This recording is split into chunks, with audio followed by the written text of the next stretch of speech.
There was a bit of smiles put on the faces of Nigerians, if I may use that word. Yesterday, I think a lot of Nigerians woke up today having one of their happiest Sundays in a very long time. The Super Eagles made us smile. And we're going to be starting our conversation today talking about the AFCON. And I'm joined here now by Freaking Young. Thanks for being here today. Thank you for having me. Long time no see. And Happy New Year. Same to you. You're smiling as well. It felt like for a few hours yesterday, Nigerians forgot all their problems, even though we can't seem to forget them. But yesterday was pretty, a lot of people have said it's probably our best game in years. It's the most cohesive we've seen Nigeria play. We had players playing for the team as against, trying to exploit the individual sort of glory. Osimhen, of course, who has sort of been called out a few times in this tournament. Still without a goal, but for a lot of people was probably one of the best players on the field yesterday. How did you feel about our game yesterday? You speak about our progress so far, and you say that's the best game. For a long time, we've not enjoyed our football. We've not enjoyed the coaching of our players. Coming to the AFCON, we said that we had the best crop of players in Europe, the best strikers, and then, of course, one of the front runners to win the trophy. But from the first game, there was now a disjointed performance from the team. The goals were not coming. We drew that first game 1-1. We almost lost that game. Then we needed a penalty to see off the host Ivory Coast. We needed an own goal to see of Guinea-Bissau, which was basically the weakest team in the group. But what we saw yesterday is, I think, that little break they had between the group stage and that round of 16 game, they sat down. There were 2 days of closed-door training. They looked at tactics. And it's very important to note that over the 4 games, Peseiro has moved from a 4-3-3 to a 3-4-3, which has given us a bit of defensive solidity. Even though our attack is still not clicking and we are still depending a bit of individual brilliance up there. But overall, yesterday's game, you could see that they were playing for the shirt, they were playing for the fans, and they were playing for themselves to make names. And I think the one thing that has been very instructive for me in this entire tournament is the coach himself, Jose Peseiro. A lot of us, myself included, had a lot to say about just what the Super Eagles were starting to look like. When the tournament started in our first game, people got wary again, and then he switched things up. And he's giving reasons why. First of all, we lost people to injury, right? It would have been Boniface, maybe Osimhen, both up front. Now we don't have that option. Then, of course, secondly, like he said, what he had noticed since coaching the Eagles, when they go a goal down, the team just gets demoralized. So his plan now is to always score first and hold. Yes. But that is a very risky game. Because we are getting to the business You're getting to the business end. You're playing, our next game is against Angola, who have shipped 9 goals, who have scored 9 goals in this tournament. Yes. They're playing really good football. How does that hold against an Angola? Before we even start going as far as other games, if we get past Angola, we are likely to meet Morocco.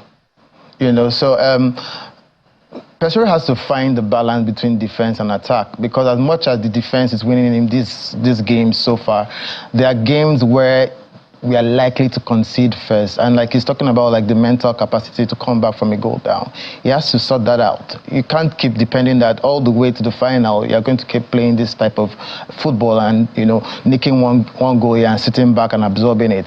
It helped yesterday that we were able to score 2 goals, It was 3 VAR disallowed one. It helped that we are able to put the ball in the net. And so after the dominance or the solidity, there's something to show up front.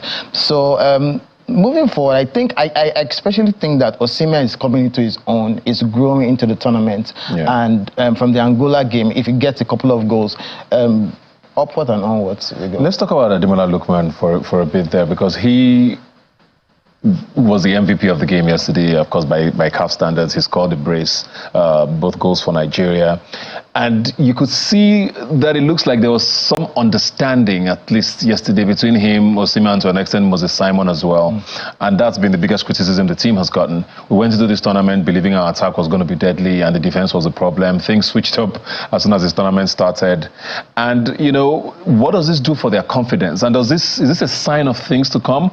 Or did we, like some people have said, play a weak team, which is Cameroon? It's not a good yardstick. Yeah, exactly. But I don't think that any game, we're not exactly confident coming to that game. We must admit that. It was Cameroon, and then our ghosts from ages past resurfaced. We started talking about how many finals we've lost, how we're finally getting to beat them and everything. So it wasn't supposed to be a walk in the park. There's no Cameroon team you put out to face Nigeria. Even if it was Ghana, you can't say, oh, because we've been trolling them, oh, we are going to beat them 4-0. Ghana last 2 years, it was because of them we didn't go to the World Cup. They stopped us from going to the World Cup. So these rivalries can be very intense on those days. So you can't say we played a weak team. And I was especially happy for Ademola Lookman because it kind of justified his decision to pick Nigeria over England. In that moment, he felt completely Nigeria. I saw videos of him from the pitch to the dressing room. He was mobbed, and that is what a player lives for, and in this tournament, like you have the chance to make your name, to become a national hero.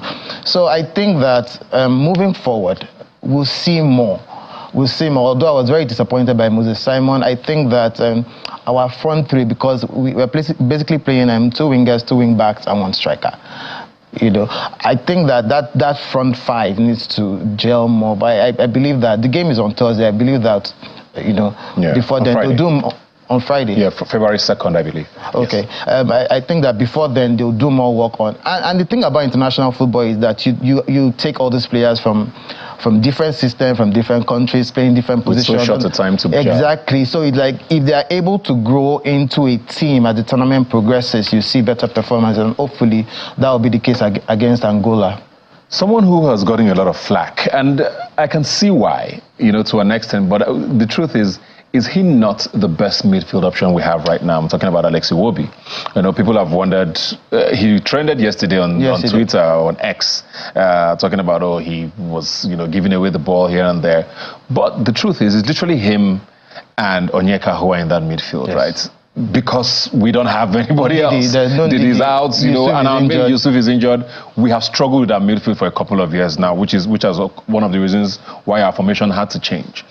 Is he as bad as he's made out to be? Or is the team just too good, or the rest of the players, that he now looks like the one who's maybe sort of the odd one out? Because I didn't think he had a terrible game yesterday.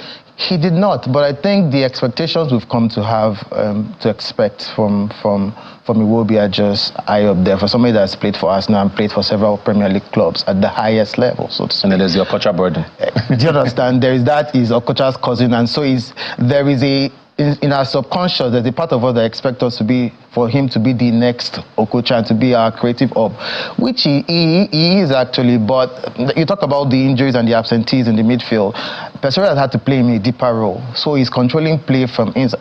But you could see his usefulness in the team in that second goal. There is nobody in that Super Eagles team that can give that pass to Calvin Bassey.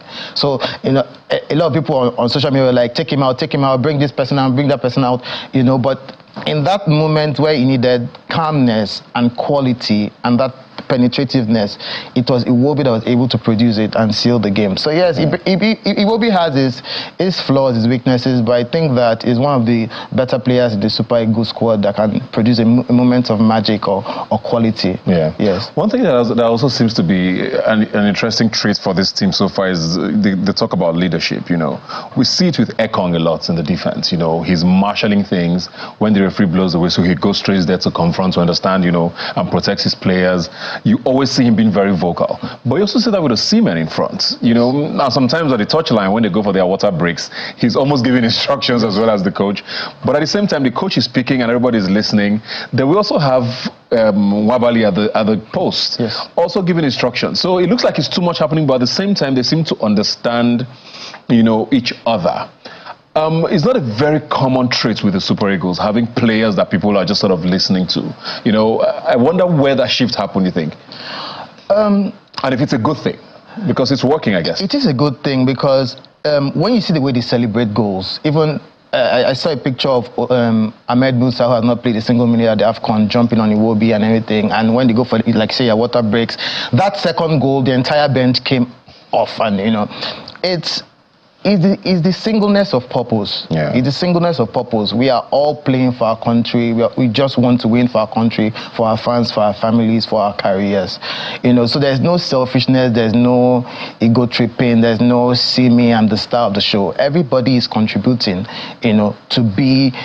to make the country proud, to make the team win. So I think that is the best thing to see. And we talk about leadership in football.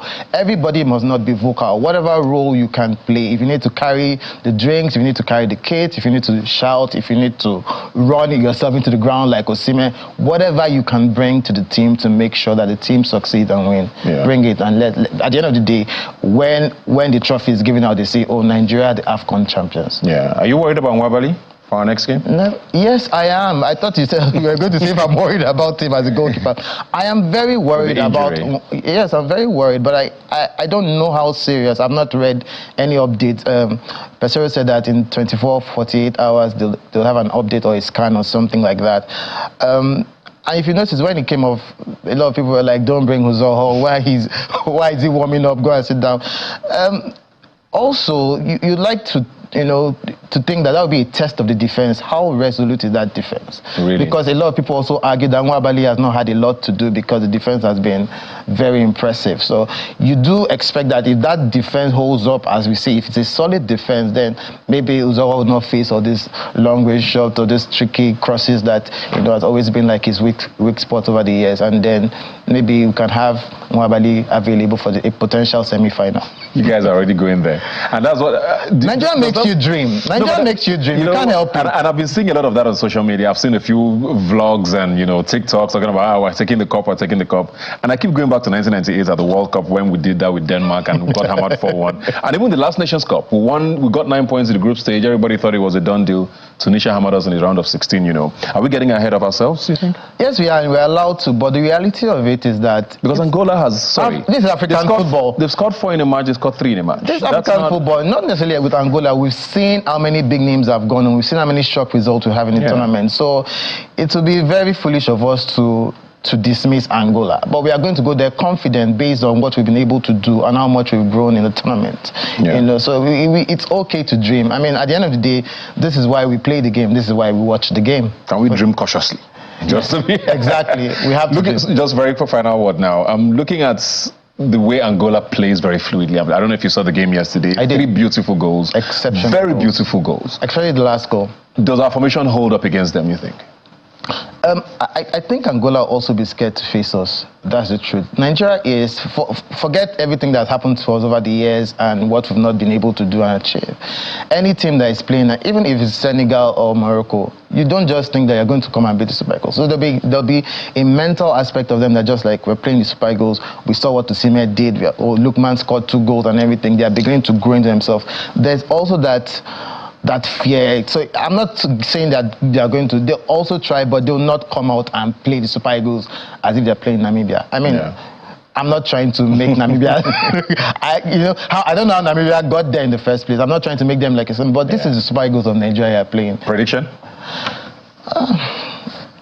It would be a narrow win. Maybe 1-0, 2-1, Yeah. Okay, we'll see how correct you are. Thanks a lot for joining us, Ifeke, and Nigerians are still basking in it, but tomorrow is Monday, so we'll get back to our reality. That is Nigeria tomorrow.